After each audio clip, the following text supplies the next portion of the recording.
วัสดีครับพ่อแม่พี่น้องและกับเพื่อนๆทุกคนนะครับเด้อมาพอกันอีกแล้วทางช่องเพื่อนคนทำเกษตร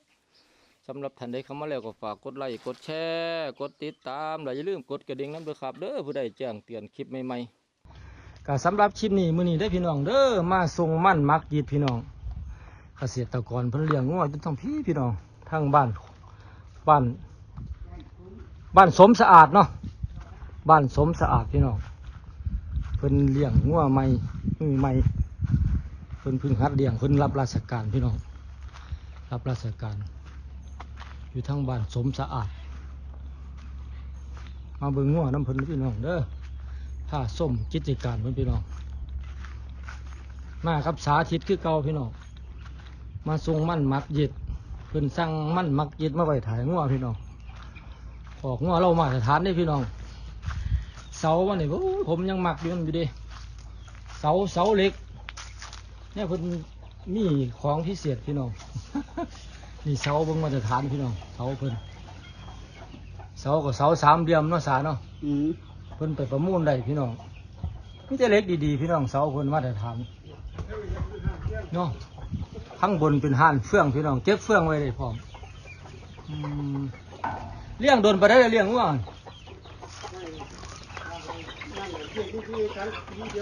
โอ้พึ่งเลี้ยงเนาะนี่พี่น้องพึ่งเลี้ยงนี่พี่น้องเล็ดใหม่พัฒนาแต่ว่าคอกนี่สอนคอกพี่น้องนี่จะเล็กดีๆไหมอันนี้เลือดร้อยป่ะนี่พี่น้องKF68โอ้ตีกาเขาจะตีกางามเนาะกาพุ่นไหมนี่ใบเพชรนี่ยังความเรียบร้อยใบเพชรสมยังไว้KF68จริงแม่เพิ่นนี่สายยังแต่มันเป็นสายพัฒนาฮะหนูซื้อมาหลายมันเลยนะแม่ซื้อมา90,000ครับพี่น้องแต่ว่าผมสิบ่ลงทุนเลยผมสิพัฒนาเอาโอ้เฮาซื้อแต่แม่บอกมันมาไว้ซะก่อนเนาะแค่นี้แหละผมสิพัฒนาบัดนี้เฮาจังมาต่อยอดเอาพัฒนาเอาหาพ่อพันธุ์ดีๆมาใส่สิบ่ลงทุนมันเป็นงานนะครับแต่ซึ่งมันคือกำไรเพิ่นแล้วล่ะสิโอ้ซุปหนุนก้อนเอามาก้อนตัวนี้เนาะครับมันลูกแม่เดียวได้ครับแม่บ่ได้แต่แม่มันแก่แล้วแม่มันแต่ขายไปน่ะจึงมาต้องทุนขึ้นเนาะแม่มัน29,000โอ้ขายเดือนจริงนี่แม่นลูกแม่เดียวเบิดเลยหลานเป็นลูกเป็นหลานนั่นพี่น้องอันนี้แม่ใหญ่เพิ่นบ่นี่แม่ใหญ่ขายละน้องแม่ใหญ่น่ะขายแล้วมันโอ้แม่แท้ๆขายไปแล้วอันนี้เพิ่นว่าแม่เพิ่นนั่นซื้อมาแม่เดียวลงทุน25,000ที่ซื้อมาที่แล้วแม่เพิ่นโอ้29,000พี่น้องแม่เพิ่นก็ขายไปได้กำไรได้แม่ก็ได้นี่ขาย9,000แม่ขาย9,000อันที่เหลือนี่ลูกเพิ่นลูกหลานเพิ่นแล้วก็ขายไปก็หลายคล้องหลายนี่พี่น้องบ่จำเป็นต้องไปซื้อมาหลายๆดอกเนาะขายไป3ตัวแล้วมั้งครับลูกขายไป3แล้วยังอยู่ตั้งว่า4 6ตัวพี่น้องงัวตัวเดียวขายไป3ยังอยู่6ไป9ตัวแต่ก่อนเขาเลี้ยงหมูนั่นก่อนเนาะแม่เลี้ยงหมูนั่นก่อนบัดนี้เขาจะมาอยากมาสลินสายพัฒนาจักหน่อยบัดนี้สิมาเลี้ยง2สายซึ่งนี่ก็สิเลี้ยงชาโลเล่มีแต่ลูกชาโลเล่ก็ได้โอ้ลูกเล่เนาะผสมหมูหันเลยครับซึ่งผสมหมูหันไว้เนี่ยทางการเลี้ยงเขานี่เขาขังคอกบ่ขังไว้เบิดมือบ่ครับมันก็ปล่อยให้เดินมันโอ้เขาขังแต่ช่วงเช้าให้กินฟางโอ้ราดกากน้ำตาลจักหน่อยเนาะ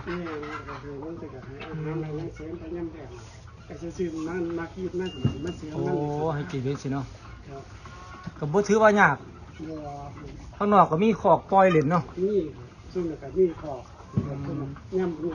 พี่น้องที่เพิ่นก็หลายได้พี่น้องแต่ว่าแม่เนี่ยเอามาใหม่เอามาเดี๋ยววันที่7กรกฎาคมมาอยู่น้ำเฮาวันที่7เนาะกรกฎาคมใกล้เดี๋ยวตัวหนึ่งใกล้จะคลอดเพราะหางกำหนดวันที่1หางมันลุบลงแล้วเนาะครับมันลันสะโพกมันลันเลยพี่น้องลันลงไปแล้วต้นนั้นผสมอันดามัน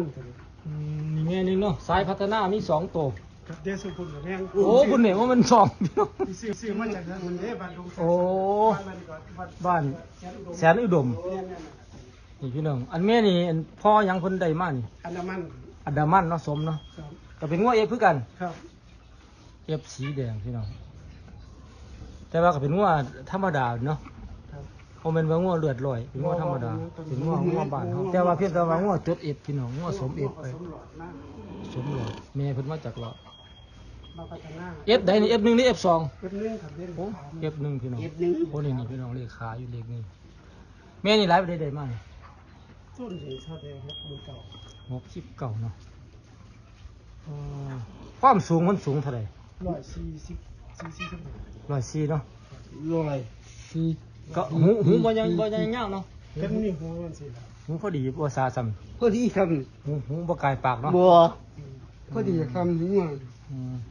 อันนี้งัวซื้อมาใหม่ ครับเป็นลูกตาที่คลิปเขา งัวที่ลงไปคลิปบ้านแสนอุดมพี่น้อง อันที่ว่าอันให้ไปขายดาวอังคาร เขาเจ้าเม่นไต่คลิปว่าขายดาวอังคารเด้อว่าซั่นเพิ่นได้ขายอยู่พี่น้องแต่ว่าเพิ่นหันบ่ได้ขายบ่ทุกตัวเพิ่นขายทุกตัวก็เขาไม่ซื้อเอาขาย3นี่บ่ ครับนี่เลย หลายไปเลยทั้งนี้ทั้ง4บ้านนี่ 140 104,000เพิ่นห้องเท่าไหร่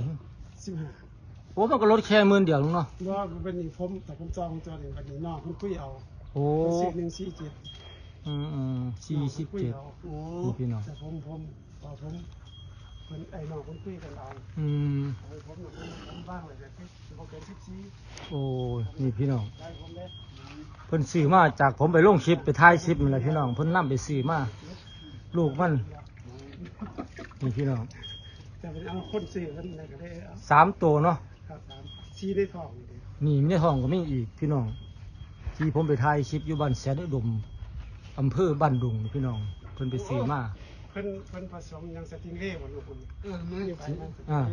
ครับลูกหลอดบ่เด้ ครับ เพิ่นที่ผสมไปน่ะ อันนี้ที่31 นี่เพิ่นว่า ลูกรอยเบิ อื ด มพี่น้องอันนี้เพิ่นซื้อมาใหม่โอ้ฟังเพิ่นเป็นสวนหญ้าเนาะ แม่ทั้งหมดเป็นสวนหญ้า โอ้ที่เฮาก็หลายเด้เนาะ ครับเพิ่นเป็นสวนหญ้า โอ้ที่หลายอยู่ ตีย่าง เนาะ ย่างนี่เกิดกัน แต่ว่าเฮาต้องใส่ฝุ่นคอกหลายๆเด้หญ้าอันนี้ ใช้นี่ถึงผมนี่ก็ขอ นี่แหละใส่ให้หนักเลยนี่มันสิมัก แต่เขียวๆนะ แต่ว่าเอาถึงสูงอันนี้บัดเฮาบ่ได้ซับบ่ มันแกซับอยู่ โอ้ เขาก็สิมีเครื่องอยู่ของเขา อืม ผมมีเครื่องอยู่ โอ้เดี๋ยวจะขนาดนี้มาซับเดี๋ยวจะน้อยมันสิแก่โพ มั ด นตัดบ่ทัน โอ้ นี่ คนผู้เดียวบ่หรือมีผู้เลี้ยงซอยอยู่ เลยครับผมก็เฮ็ด โอ้ ผู้เดียว คนผู้เดียวเนาะ แม่นเฮ็ดผู้เดียว บ้าน โอ้ ผมบ่ได้จ้างคนเดียวผม เนาะเฮ็ดเองเนาะ แต่ว่าถ้าเขามีเครื่องซับอันยาตัวนั้นมันสิบ่เปลือง ครับ เอามาคลุกใส่ห้ำจักหน่อย เฮ็ดเอาเองเลยครับเชื่อมเอาเองบ่ได้ โอ้นี่พี่น้องแต่ว่าเพิ่นได้เล็กมากเนาะ ครับผมบ่ได้ เล็กก็เล็กอย่างดีที่พี่น้องเล็กป่าๆแหมเพิ่นไปประมูลได้พี่น้องเล็กเศษเล็กเหลือเพิ่นเอามาเฮ็ดแม่นพี่น้อง เล็กอาบน้ อืม ำอาบน้ำยา เล็กอาบน้ำยากำมาไหนพี่น้องนี่เสากลมๆนี่เนาะผมอยู่ได้น้ำเพิ่นอยู่เสามันเสามาตรฐานเด้เพิ่งเขาเริ่มเลี้ยงมาจักปีก็ ตอนเลี้ยงงัวซุ่มนี่มากกว่า10กว่าปีแล้ว โอ้เลี้ยงมาโดนแล้วเนาะ พัฒนา แต่เพียงแต่ว่าเขามาเล่นพวก มันสิ อื เฮ็ด ม กรกฎาคม มาเพิ่งเล่นใหม่ๆคือพวก ครับ สายพัฒนา ครับ ได้มือเมียไม่ก็พอแล้วสำ เนี่ เร็ ย จ ตั้งใจเนี่ยตัวนี้ก็สิเฮ็ดเลี้ยงแล้วผมสิเป็นหลอกไปเรียกงัวหลุ่นงัวหยังนะ อื ลูก ม หน้าเนี่ย วางแผนไว้เนาะ จับแยก แม่นครับแม่นแม่น แม่นดีกว่าอย่าว่าจะเป็นระบบเนี่ย อืม แยกออก ที่ปล่อยยางก็หลาย ครับลูกเขาก็ไปปล่อยมันดีแล้วไปเขาก็ปล่อยออกไปแบบ มันเหมาะอยู่ครับคำนั้นมีอย่าง โอ้ยบ่เหมาะจะได้สามหมอสักทีมันเนาะน้ำเขาก็สะดวกสบายเนาะ น้ำมาพบกันน้ำเปิดก็มือกับพบ นี่พี่น้อง ฟ้ากันนี่ แบบบ่ต้องไปดิ้นรนบ่ต้องไปเจ้าอยากได้หลายๆพันแบบซื้อมาสูงๆบ่แม่นเนาะ อันนี้มันเป็นแนว เขาต้องเอาสายพัฒนาเอาพี่น้อง 3 ปีผมคิดว่าบ่ต่ำกว่า20 โอ้ยบ่ต่ำแล้วเนาะแต่ขนาดแม่น่ะซื้อมาแม่เดียวเนาะยังเต็มคอกเลยเว้ยซ่องก็มีพี่น้องซ่องก็เล็กมาตรฐานนี่ เล็กก็เล็กไหมพี่น้องนี่เล็กนี่ไหมมึงดูนี่เล็กนี่นี่ตัวยึดมันเรียบร้อยพี่น้องนี่เจ้าของดีๆเล็ก ย่างมากกับจับกับแม่หันซ้อนยาสิเอง มันเทิงคนไปเป็นใบเฟื่องพี่น้องเป็นเฮือนหลังหนึงคนละอืม เย็นพร้อมเด้ เนาะมันโล่งมันเย็นทีมันก็เหมาะพร้อมพี่น้องอากาศทายเท่ดี แต่ว่าปีนี้สิเฮ็ดตะไคร้หมู่ฝากออก มุ่งเนาะกันยุ่งเนาะ เฮ็ดอย่างเฮ็ดบ่ได้เฮ็ดบ่ได้ลง ฟังนี่ก็ต้องมุ่งอีกเนาะ มุ่งเขาจะได้เตรียมไว้กัน โอ้ฟังแล้วก็เช็ดซ่องอาหารเนาะ ครับในช่องอาหารน่ะ อื กำลังเฮ็ด นี่พี่น้องกำลังเฮ็ดซ่องอาหาร สิทั้งนี้ให้ยาทั้งนี้ก็ให้ฟาง โอ้บ่ต้องยุ่งยากกันเนาะให้ฟัง ให้ฟางของมันให้ยา มันพร้อมสถานที่ครับพร้อม กับงูเห่าก็บ่หลายเกินเนาะ ครับ โอ้น้ำนี่ก็มองนี่เนาะน้ำก็ต่อใส่จอเอาข้อเดียวมานี่ระบบดีเนาะมีระบบอันบริหารจัดการดีพี่น้องแต่ว่าสิพัฒนาไปก็ดีเนาะ แต่สิว่าสิตั้งใจไว้นั่น นี่พี่น้องนี่ข้ออันห้างเด้วยพี่น้องเด้อยังไงสิ เขาจะมาเลี้ยงเอาแต่หน้าหัวเป็นลำเป็นสันเลยแบบนี้ บ่มีเนาะ แต่ความตั้งใจอยากจะให้เป็นตัวอย่างคนนี้ ครับ เป็นสิ่งนะ อืม แต่ความตั้งใจ มันเพราะว่าอยากจะออกจากเขา ครับ ออกนี้จากแบกอยากเก่าๆเนี่ยมาใส่ อ๋อ ใหม่นั่น อดีตแนวใหม่ๆนี่เนาะ ครับผสมประสานกัน อื มาม แต่หันบ่เน้นซื้องัวเขามาหลายแต่พัฒนาเอาหันเฮาซื้อมามันก็เป็นนอนทุนหั่นเนาะเม็ดเท่าใดห้างเพิ่นลองห้างเพิ่น นี่ เม็ดหนึ่ง นี่ นี่นี่เนาะอันพี่น้องอันเฮ็ดเกษตรกรผู้ใดสิเลี้ยงงัวอย่าเฮ็ดแคบพี่น้องเฮ็ดเม่นอันหาเฮ็ดมันน้อยมันสิเหี่ยลงผีแม่เหี่ยอันนี้บ่มีเหี่ยพี่น้องทิ่มไม่โลดบ่มีเหี่ยอืม มัน ข้างในเฮาเทคนกินมันยืนกิน เนี่ยหมองมันจริงๆ2-3 มื้อผมก็สิกวาดเช่นนึ โอ้ ง แต่เฮาต้องเฮ็ดหยาบบ่ หยาบครับสักร่อง โอ้สักล่องเด้อพี่น้องเด้อบ่แม่นว่าเทล่ะคัดมันบ่แม่นเนาะ บัวเลยเนาะมันหลีเนาะ นี่มันพัดเอาออกนี่2-3 มื้อผมก็สิ โอ้คอยเชียแต่บ่ลื่นเนาะ บ่ บ่ลื่น แต่นี่ผมก็สิเอาออกไปข้างนอกยามผมสินี่มาปุ๊บเฮาก็ปล่อยให้ลมมันโขกมันก็แห้ง โอ้ ไป2-3 มื้อเฮาก็เอา มันทำไง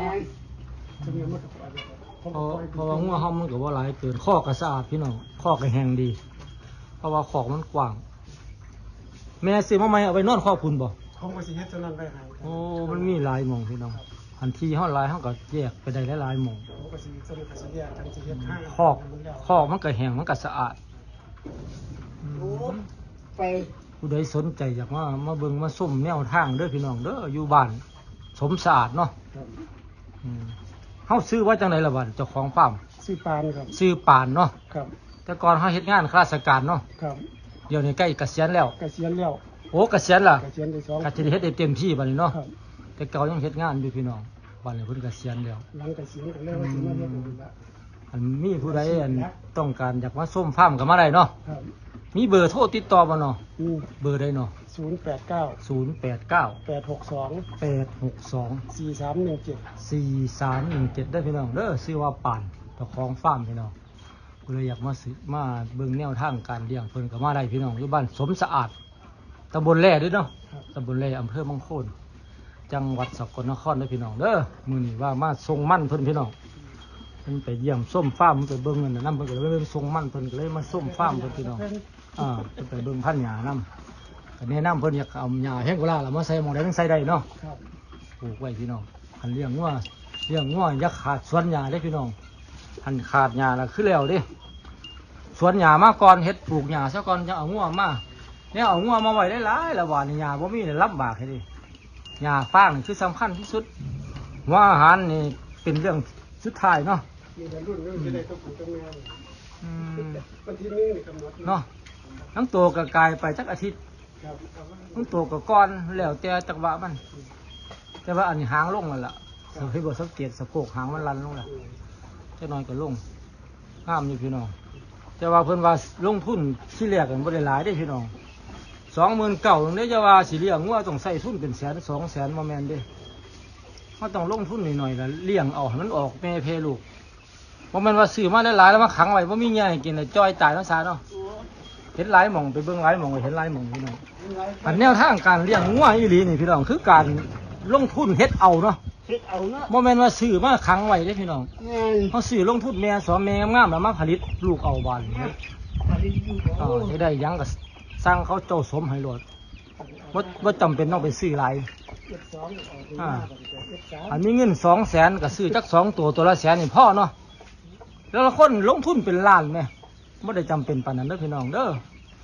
แนวทางการเลี้ยงก็เลี้ยงแบบสบายๆพี่น้องก็สำหรับคลิปนี้มื้อนี้เอาไว้ซ้ำนี้ก่อนนะครับเด้อคลิปหน้าพอกันใหม่ก็สำหรับคลิปนี้มื้อนี้ขอจบไว้เพียงแค่นี้ขอบคุณ